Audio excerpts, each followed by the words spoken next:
We live in a time where strength is celebrated like a trophy.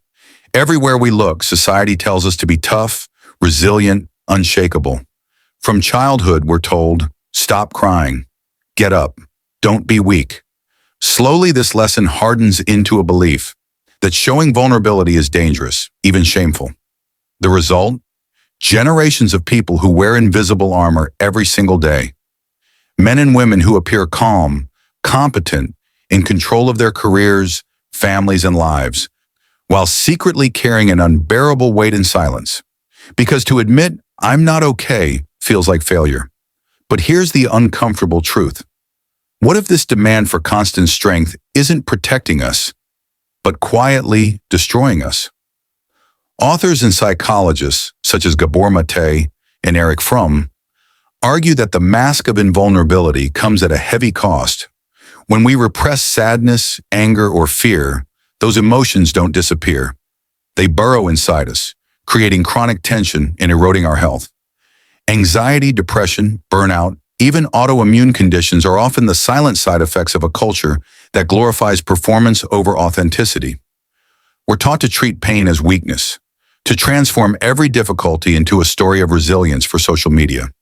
But beneath the filtered smiles and curated images, many are fighting invisible battles. Bodies screaming while minds insist on pretending everything is fine. Why is this happening? Because we live in a society that prizes appearance over essence. Erich Fromm called it the shift from being to having. Your value is measured not by your depth, your capacity to feel, or your authenticity, but by how well you project success, productivity, and self-control. Children learn this early. Boys are told, don't cry. Girls are told, be strong, handle it all. And so, both grow up internalizing the same message. Vulnerability is unacceptable. Social media only amplifies this pressure. Every post becomes a performance, an endless audition for approval. Weakness is cropped out.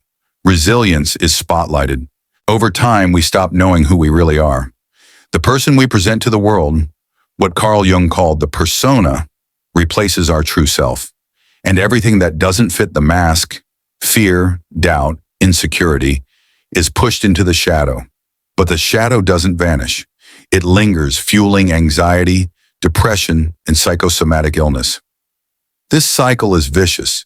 The more we cling to the persona of strength, the more isolated we become. We can't ask for help. We can't admit exhaustion. And the longer we maintain the facade, the heavier the toll on both mind and body. Gabor Maté captures this perfectly. Many of his patients were not weak people. They were the strong one and the reliable ones, always saying yes, always putting others first. But eventually their bodies rebelled. Illness became the voice they could no longer silence. So we must ask, is our idea of strength actually making us sick? Here's the paradox. True strength is not the denial of vulnerability. It is the courage to embrace it, to say, I don't have it all together, in a culture obsessed with perfection is an act of bravery. To admit fear, sadness, or uncertainty requires more inner resilience than pretending everything is fine.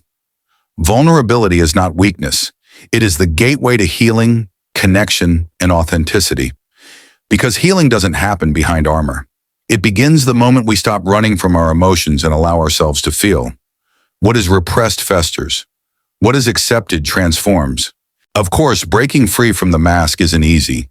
We've spent years, even decades, being conditioned to stay strong.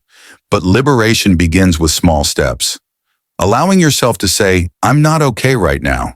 Asking for help without shame. Creating spaces where honesty is more valued than performance. It takes courage to remove the armor, but on the other side of that courage lies something extraordinary. A life that feels real, relationships with depth, a body that no longer has to scream because its emotions are finally being heard. So I leave you with this question. Are you ready to let go of the mask of constant strength? Maybe for the first time in years, you could allow yourself to simply be human, fragile, imperfect, but alive. If this message resonates with you, let me know in the comments. Share a moment when you realized that pretending to be strong only deepened your suffering. Your story might be the reminder someone else needs to hear today. And if you want to keep exploring these ideas, don't stop here. Subscribe to the channel, turn on notifications, and join me on this journey into psychology, healing, and authentic living. Because no one should carry this weight alone, and real change begins the moment we dare to be vulnerable.